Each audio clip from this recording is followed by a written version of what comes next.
सबसे पहले बात करेंगे लखनऊ से बड़ी खबर की, जहां सपा अध्यक्ष अखिलेश यादव ने बड़ा बयान दिया है। अखिलेश यादव ने बीजेपी पर निशाना साधा। ये मन विधान से चलने वाले लोग हैं। अखिलेश यादव ने बीजेपी पर निशाना साधा है। ये सिर्फ तानाशाही चलाना चाहते हैं। सांसदों की मांग को मानना चाहिए। बाबा साहेब का अपमान किया है तो माफी भी मांगनी चाहिए, ये अखिलेश यादव ने अपने बयान में कहा है।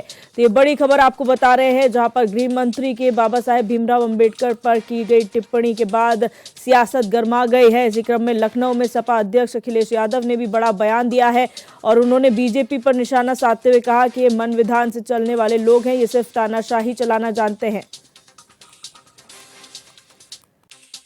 बुनियादी सवाल वही है कि किसान की आय दोगुनी बढ़े, नौजवानों को नौकरी रोजगार मिले। जो बड़े बड़े सपने दिखाए थे इन्वेस्टमेंट के, वो इन्वेस्टमेंट जमीन पर पहुंचा कि नहीं पहुंचा। आज जब मैं बहुत ही प्रतिष्ठित अखबार अंग्रेजी का उठा करके देखता हूं तो उस अखबार में ये निकलता है कि 1 एकड़ से ज्यादा जमीन चाहिए उत्तर प्रदेश को 2027 तक।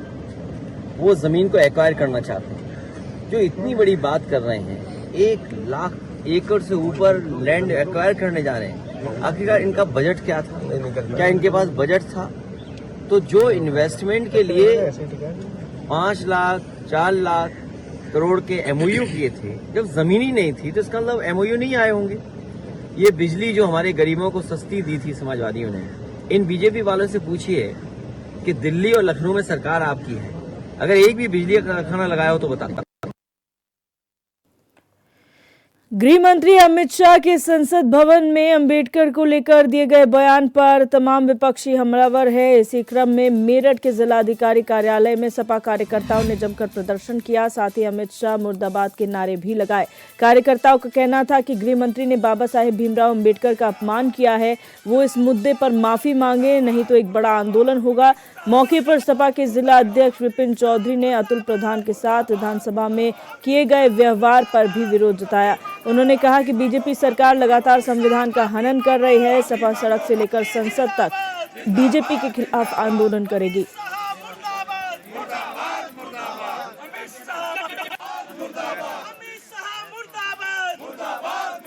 अमित शाह जी द्वारा बाबा साहब के प्रति अपमानजनक टिप्पणी की गई है, हम उसका विरोध करने यहाँ आए हैं। जिला अधिकारी महोदय के माध्यम से हम राष्ट्रपति महोदय के नाम ज्ञापन देंगे। और देखिए, जो जिसने संविधान बनाया और करोड़ों लोग देश विदेश में उनके अनुयायी हैं, बाबा साहब के प्रति उनकी संकीर्ण मानसिकता उजागर हुई है। कहीं ना कहीं ये देश के साथ साथ उन करोड़ों लोगों का भी अपमान है जो बाबा साहब की विचारधारा में विश्वास रखते हैं। ये इस टाइम जो है बीजेपी की तानाशाही चल रही है, हिटलरशाही चल रही है। आपने देखा कि जो सर्वोच्च सदन है वहाँ पे बाबा साहब का अपमान किया जाता है। जो हमारे स्टेट का सर्वोच्च सदन है वहाँ पे हमारे वर्तमान विधायक का अपमान किया जाता है और हमारे जो विधानसभा अध्यक्ष हैं उनके द्वारा अमर्यादित टिप्पणी करी जाती है और कहा जाता है इन्हें उठा के बाहर फेंक दो। इसका क्या मतलब है? इनकी संकीर्ण मानसिकता है। ये दर्शाती है कि बीजेपी आज किस राह पे चल रही है। तानाशाही पे चल रही है, गुंडागर्दी पे चल रही है और हिटलरशाही पे चल रही है। और समाजवादी पार्टी नौजवान साथियों को साथ लेके इन दोनों मुद्दों को सड़क पर उठाती रहेगी, विरोध करती रहेगी, जब तक हमें इसमें कोई निर्णय प्राप्त नहीं होगा।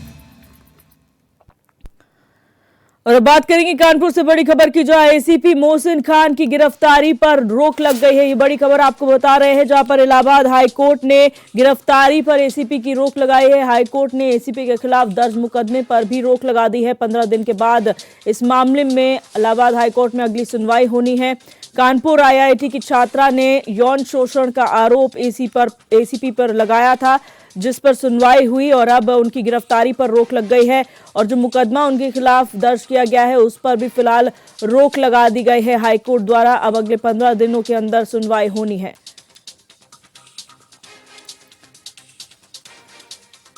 तो ये बड़ी खबर आपको बता रहे हैं। ये बड़ी खबर है कानपुर से, जहां पर कानपुर आईआईटी की छात्रा ने एसीपी मोहसिन खान के खिलाफ जो है मुकदमा दर्ज कराया था। यौन उत्पीड़न का ये आरोप लगाया गया था, जिसके बाद जांच उन पर बैठी हुई है। वहीं ये मामला इलाहाबाद हाईकोर्ट में सुना गया और फिलहाल उनकी गिरफ्तारी और उनके खिलाफ दर्ज किए गए मुकदमे दोनों पर रोक लगा दी गई है और 15 दिन बाद इस मामले में कोर्ट में अगली सुनवाई होगी।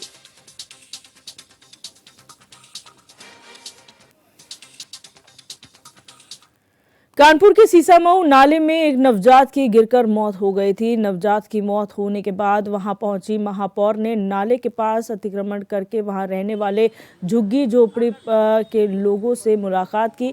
वहीं नवजात की मौत पर शोक व्यक्त करते हुए महापौर ने परिजनों से बात कर ढांढस उन्हें बताया और हर संभव मदद का आश्वासन भी दिया है।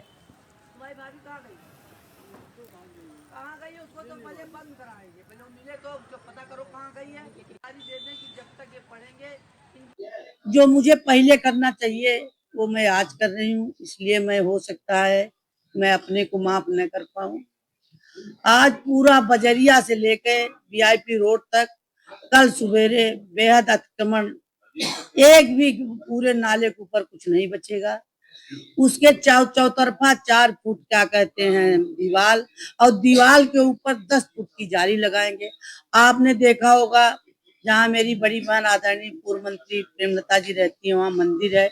मंदिर के पास कम से कम 1 ट्रक कूड़ा है। लोग नगर निगम को कहते हैं, आज मैं जयपुर के गज से आ रही हूँ, मैं इंदौर गई, लेकिन जो वहाँ के लोग हैं वो खुद सफाई में आगे आए। जब तक ये पढ़ेंगे इनकी जिम्मेदारी आपको पूरी करना पड़ेगा। तुम्हारी नौकरी भी लगाते हैं, क्या करते हो?